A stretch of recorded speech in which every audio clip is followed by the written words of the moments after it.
Emily Grant, Rachel Bloom, and Claire Mitchell never imagined that rejecting a man could cost them their lives. But for Dr. Adrian Voss, an arrogant dentist with a deadly obsession, saying no became a sentence from which there was no escape. Dr. Adrian Voss was a man who enjoyed being admired. Everything about him seemed designed to draw attention, from the gleaming sports car he parked outside his clinic to the designer suits that fit him like a second skin. Patients often spoke of how modern his office was, with its polished floors, advanced equipment, and faint scent of expensive cologne that seemed to linger even after he left the room. His skill as a dentist was undeniable, but what most people noticed first was his confidence, bordering on arrogance. He would boast about his education, his rare techniques, and the wealthy clients who flew in just to sit in his chair. To Adrian, life was a stage, and he expected everyone to play the role of his audience.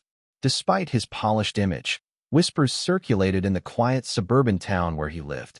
Some patients left his office feeling charmed, while others described him as unsettling.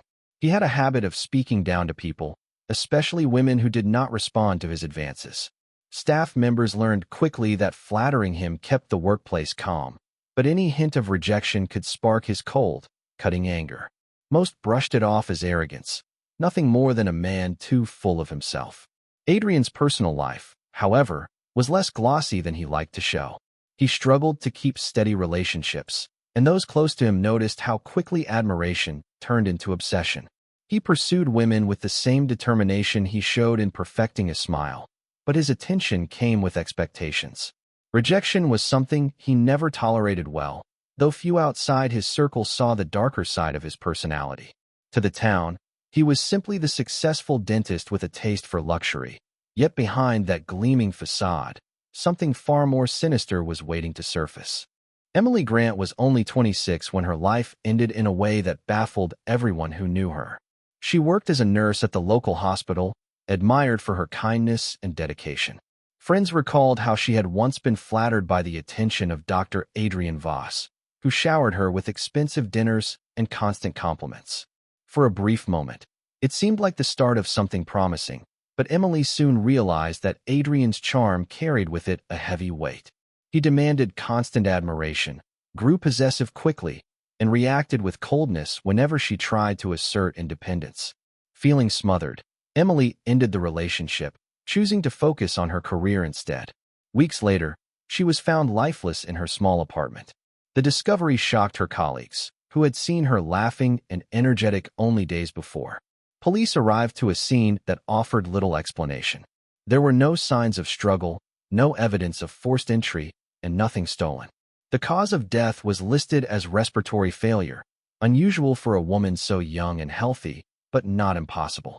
Toxicology reports at the time showed nothing alarming, and the case was closed without further suspicion. To outsiders, Emily's death was a tragic mystery, the kind of cruel twist fate sometimes delivers without reason. Yet to those who knew her, unease lingered. Rumors spread quietly through hospital halls and coffee shops, whispers that Adrian had been furious about her rejection. His name was mentioned in hushed voices, but without evidence, suspicion remained only gossip. Emily was buried with mournful prayers, her life cut short before anyone could ask the questions that mattered most. The town mourned, then moved on, unaware that this was not an isolated tragedy, but the beginning of a pattern waiting to repeat itself. 2 years after Emily's untimely death, another tragedy struck, one that stirred old whispers back to life. Rachel Bloom was 31, a successful real estate agent with a reputation for confidence and independence. She was admired by many in the community for her ability to balance charm with professionalism, a woman who seemed to have everything going for her.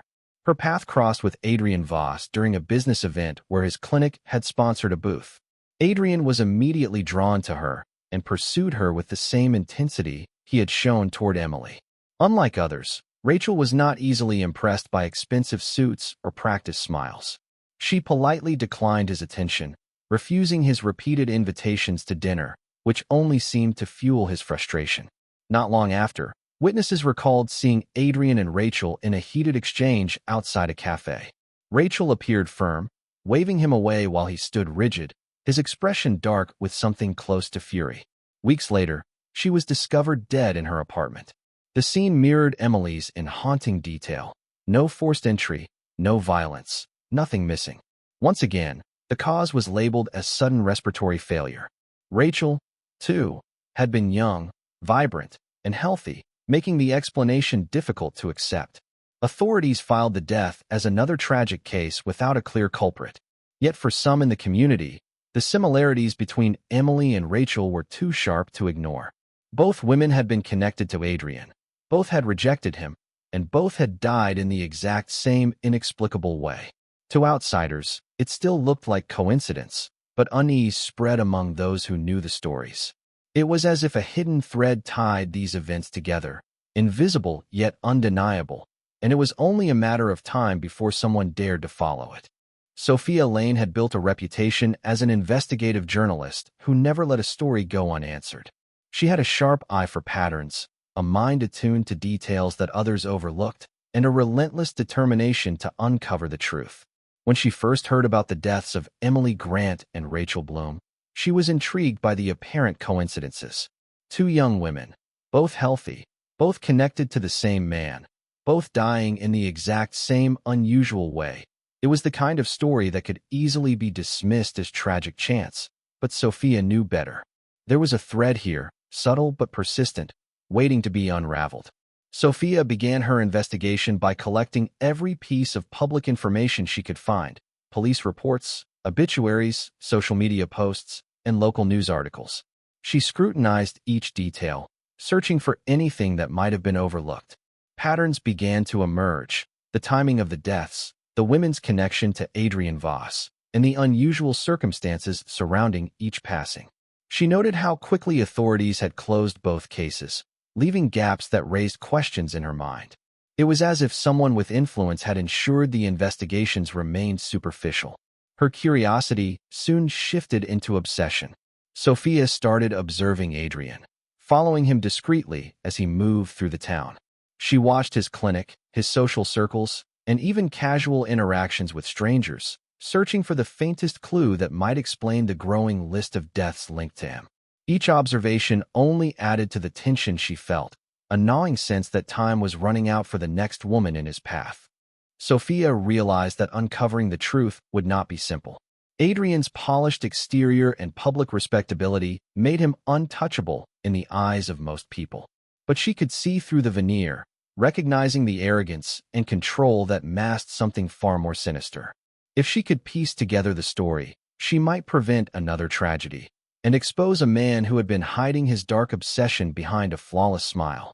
Sophia knew she needed expert help to understand the pattern she was uncovering, so she reached out to Dr. Marcus Hale, a forensic scientist known for his meticulous work and expertise in toxicology. Marcus had spent years analyzing unusual deaths and rare compounds, and Sophia hoped his insight could shed light on what was happening with the women connected to Adrian Voss. When she laid out the cases, detailing the sudden respiratory failures and the striking similarities, Marcus listened carefully, his expression growing serious as he considered the possibilities. He began reviewing the available autopsy reports, scrutinizing every detail for anything that might have been missed. At first glance, nothing seemed unusual. The official records indicated natural causes, consistent with respiratory failure, but Marcus was trained to look beyond the surface. He noticed faint traces of substances that were not normally tested for in routine screenings, subtle residues that suggested chemical intervention. Digging deeper, he identified a rare dental sedative, a compound powerful enough in concentrated doses to stop breathing almost immediately. Its presence in the deceased women's systems had been minimal yet fatal, easily overlooked in initial investigations. Marcus explained to Sophia that the pattern was deliberate. The use of this sedative, combined with the method of administration, indicated someone who understood both chemistry and human vulnerability. The deaths were not accidents, nor were they natural. They were orchestrated. The implications were chilling. Adrian's profession gave him access to the exact tools needed to carry out these killings, while keeping them hidden under a veneer of normalcy. Armed with this knowledge, Sophia and Marcus began to piece together a clearer picture of the danger. Each woman's death was no longer a coincidence, but a calculated act of control and obsession. Marcus's expertise provided the evidence they needed to understand the mechanics of Adrian's deadly pattern, confirming what Sophia had long suspected. There was a predator operating under the guise of respectability, and it was only a matter of time before he struck again. Adrian Voss's life as a dentist gave him a unique advantage that few could ever imagine. His office was not only a place of healing, but also a fortress of control, filled with the tools and chemicals that allowed him to operate undetected. Among these were powerful sedatives and anesthetics, substances capable of incapacitating a person without leaving obvious marks or causing immediate suspicion. To Adrian, these were more than medical tools. They were instruments of power, and he had learned to use them with precision. He knew exactly how much to administer, how to time it, and how to mask its effects to make each death appear natural. His arrogance convinced him that he was untouchable. He moved through the town with confidence, maintaining a polished exterior while quietly manipulating those around him. Women who admired him or briefly entertained his attention were drawn into his orbit, but those who rejected him faced subtle intimidation. Adrian's charm could turn cold instantly, and his anger at rejection simmered beneath his composed demeanor. Most people dismissed it as mere arrogance, unaware that it concealed something far more sinister. Adrian's method was almost flawless. He could introduce sedatives into drinks during social encounters, slip them into food, or apply them through minor scratches in ways no ordinary observer would notice. Each death mirrored the last, following the same chilling pattern: a young, healthy woman rejecting his advances, followed by sudden respiratory failure at home.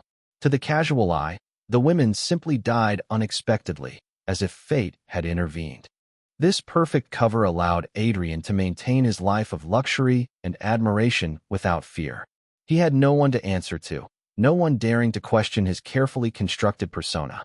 Behind his polished smile, Adrian had mastered the art of control, using his profession not only to heal, but to exact revenge on those who dared deny him. His arrogance had become a weapon, and it had already claimed lives. Sophia's investigation had revealed a disturbing trend, and her attention soon turned to Claire Mitchell, a 34-year-old lawyer known for her intelligence and independence. Claire had already caught Adrian's eye, and unlike others before her, she had no interest in his charm or flattery. Her rejection was clear, polite, but firm, and it seemed to anger Adrian in ways that made Sophia uneasy. Every detail Sophia had uncovered suggested that Claire could become his next target if something was not done to intervene. Sophia and Marcus tried to warn Claire, but the lawyer was confident in her ability to handle herself. She dismissed their concerns as overly cautious, believing the idea that a dentist could pose a deadly threat was absurd. This confidence only heightened the danger.